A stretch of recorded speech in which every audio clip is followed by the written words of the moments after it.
Yo guys, hari ni aku nak explain apa itu CPE. Okey, CPE ni adalah satu jenis alat yang menghubungkan rumah A ke rumah B. So, dua biji rumah ni dia jauh kan. Mungkin lingkungan dalam 3 kilometer. So, kalau sebuah rumah ni dia ada pasang Unify. Ini Unify wire fiber optik kan masuk dalam rumah ni.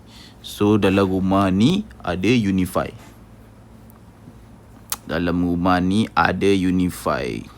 Jadi rumah A ni aku ceritakan balik lah, aku lukis balik lah. Rumah A, ini rumah B. Ada Unify. Jauh 3 km.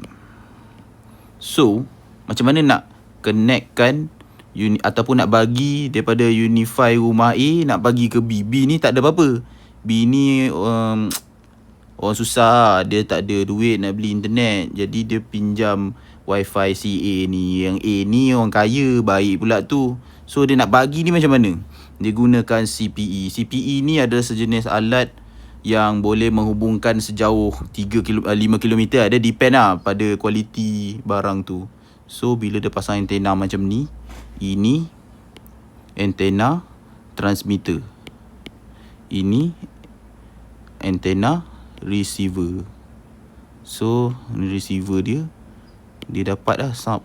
Jadi internet dia pun dapat ke rumah B. Macam tu lah cerita dia, simple kan?